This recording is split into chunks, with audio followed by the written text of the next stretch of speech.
Batman does not beat Spider-Man. He does not beat Iron Man, he does not beat Hulk, and he does not beat any of these insane-ass characters you put him up against. You guys are clowns. I do not understand why people scale Batman up to Jesus Christ himself and expect Batman to come out on top. It's stupid. Batman is not going to be beating anyone above the street tier, low-powered heroes. Batman is not going to be soloing the Avengers. He's not going to be doing any of this insane-ass shit realistically, because Batman is just a man. I don't hate Batman. I definitely don't. I loved the Batman movie, and I went to go see it on opening night. I've played all of the Arkham games and thoroughly enjoyed them. I watched a lot of those animated movies that featured Batman just because they had Batman in it. I love the Robins. I think the Batman universe has a lot of cool costumes in it. Batman has a rogues gallery that can run toe-to-toe with Spider-Man's, and if I had time to sit down and watch the entirety of the Batman animated series, I would, because I've heard it's one of the best superhero cartoons of all time. He's my second favorite superhero, but to say he beats these insanely powered characters is absolutely ridiculous and set out of plain ignorance. When you have two superheroes fight each other, you have to base it off of realism and their powers, and you have to be very careful when applying feats.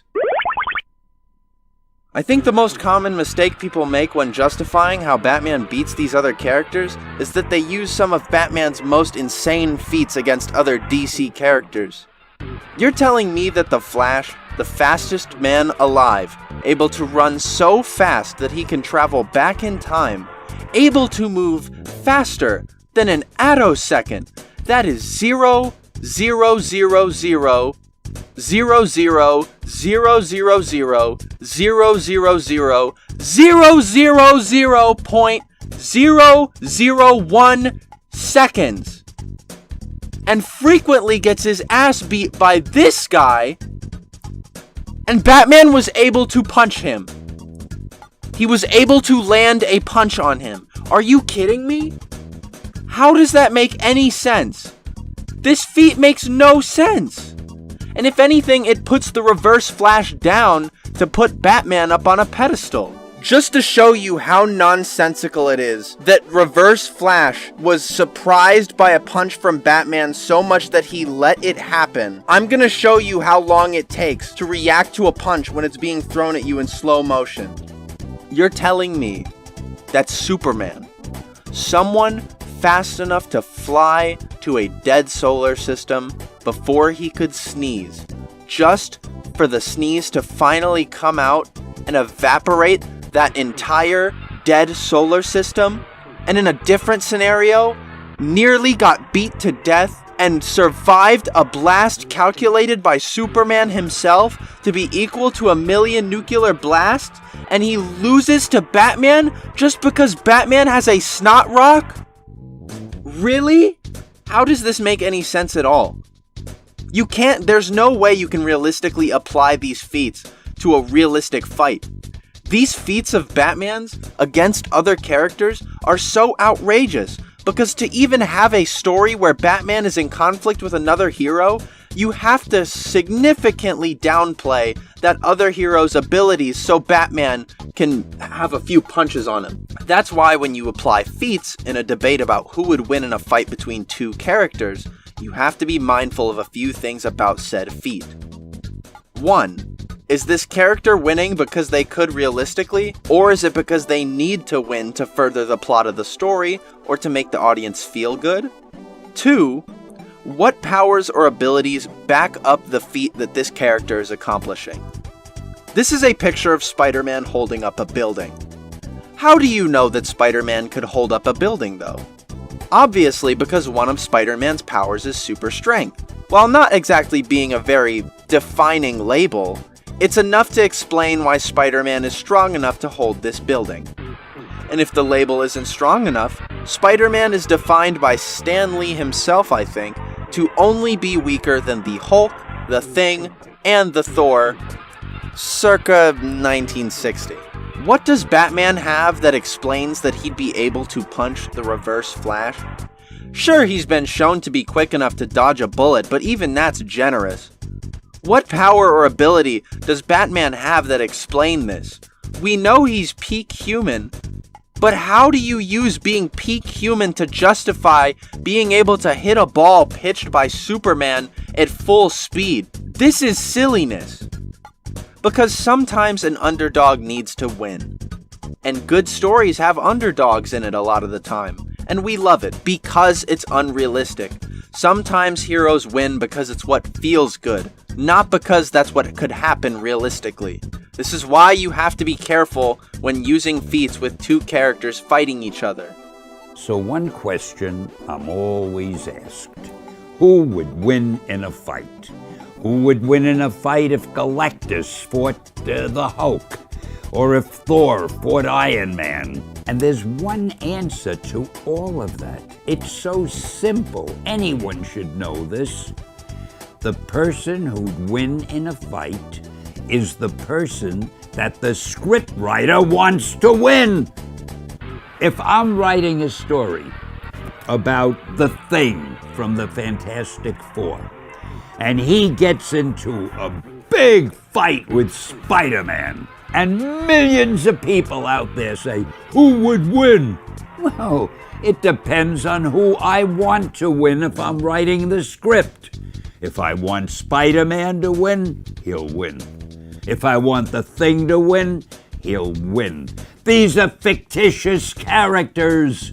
The writer can do whatever he wants with them. So stop asking those bonehead questions, because I've had it with that. How does Batman win against a character like the Hulk? It's simple. He can't.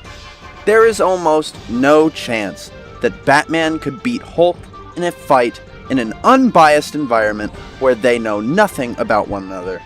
If both the Batman and the Hulk are given the objective to kill, Hulk is going to thunderclap him, and Batman will be shredded into mist, and even if his armor holds, his insides will be melted. There's one way Batman can win this fight in the mind of a Batman fan, and that's prep time. Prep time is the infinite scapegoat, a talking point of last resistance. You know you've won a debate if prep time is brought up. Prep time is an easy excuse for anyone to allow Batman to win any fight. How does Batman beat the Justice League? Oh, well, it's because Batman prepared a plan to defeat them all. Prep time is an undefinable variable, as intangible as the concept of infinity. There are so many parts that go into prep time. What does Batman know about Hulk? How much information do you give Batman? What does the Batcomputer know about Hulk? What does Batman need to defeat Hulk? Can Batman even access the materials to create what he needs to defeat Hulk with his riches? Where are the materials that Batman needs, and how difficult are they to obtain? How far away are they from Batman? There is no exact way to tell what Batman can or will do to win. It's an infinite answer that solves any problem. It's like the Flex Seal for Batman debate nerds. It's a shabby excuse, a ploy to escape the argument, a tool for them to cope with the fact that Batman will lose against an opponent that outwits him and outstrengths him in almost every single capacity. Another thing that's much less specific to Batman, but still incredibly annoying, is how people set up these hypothetical fights between characters. Someone will say, oh, well, if this character was bloodlusted, like, what do you mean, really determined to win the fight? If you want to know who wins in a fight between two characters, why don't you make it so both of those characters want to win really, really badly? Are you fucking stupid? And stop giving Batman the Hellbat armor randomly. It's such a cop-out. Of course Batman's gonna win more fights if he has the goddamn Hellbat. Anyway, here's how you set up a fight between two characters. The clear objective of this setup is to figure out who would win the fight between these two characters. Both of these characters are given the objective to subdue and kill the other one. Daredevil is known to be one of the best hand-to-hand fighters in the Marvel Universe.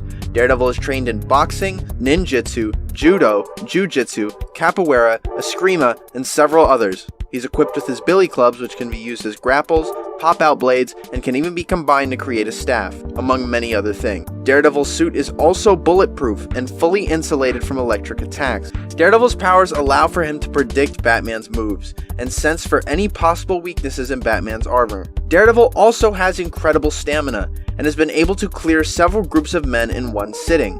While having no offensive powers, Daredevil is about as strong as any normal human can be. He's been shown to swing around 400-pound barbells like staffs, almost as if they were made out of cardboard. Batman is known to be one of the best hand-to-hand fighters in the DC universe.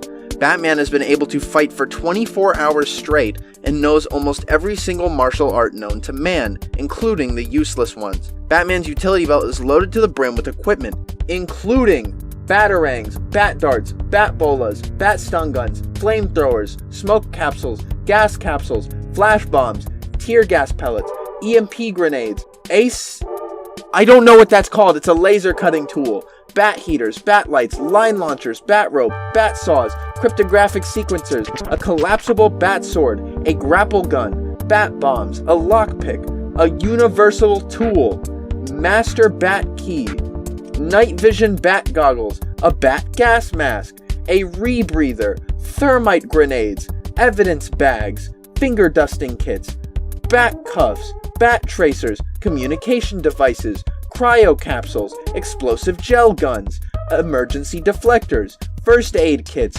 kryptonite rings, bat cameras, micro cassette recorders, microprocessor power sources, miniaturized bat toolkit, minicam and recorder, oceanic repellent bat sprays, and an ultrasonic bat beacon / bat call. Batman's suit is incredibly durable and can withstand 12-gauge shotgun blasts, even from close range.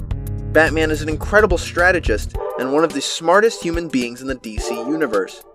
Batman is the peak of human strength. He bench presses around 800 to 1,000 pounds and curls 300 to 350 pounds. This fight would most likely be close range. Due to Daredevil's senses, he would know where Batman is at all times, and there would be no getting away from him due to Daredevil's super hearing.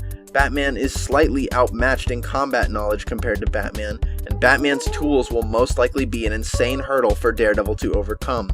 But even if Daredevil managed to survive all Batman has under his belt, Batman's stamina far outlasts Daredevil's. Batman's tools, strength, and skill far outweigh Daredevil's. Batman wins. Now let's give Batman much more of a challenge. Spider-Man has lightning-quick speed and reflexes. He is able to travel several blocks and seconds, and is able to dodge bullets, lightning, lasers after they've been fired due to his spider sense automatically causing him to move out of the way. Combined with his lightning speed, Spider-Man is strong enough to lift buildings, tanks, and cars, and even throw them. Spider-Man's punches, without being held back, are strong enough to take people's jaws clean off, which can be scary to anyone wearing a cowl. Spider-Man's webbing is 2.5 times stronger than steel, and can hold anything Spider-Man can, as long as he has enough webbing. Spider-Man is also incredibly intelligent, as he has developed several devices over the years to stop his foes. Spider-Man was even taught a martial art tailor-made to his powers. If Spider-Man were to speed blitz Batman, the fight would be over in an instant. Realistically, Batman would not last a minute. If you truly want to know who would win in a fight between Batman and Spider-Man, the wall crawler comes out on top. My true intentions have now been revealed. The real reason I made this video was so I would never have to argue about who would win in a fight between Batman and Spider-Man ever again. I'm tired of y'all overestimating Batman. It's done. It's over. He's peak human, that's it. He's not beating my favorites. He's done. You're done. It's crap. Mega crap. Okay? What do you want me to say? Batman is good? Yes. Okay, Batman is good. I love Batman. He's not beating Spider-Man, though. He's not beating Spider-Man, though. He's not. He's simply not. There is no universe, no instance, no situation where Batman and Spider-Man meet for the first time unbiased scenario, and Spider-Man doesn't kill Batman. Batman loses. He loses. He loses.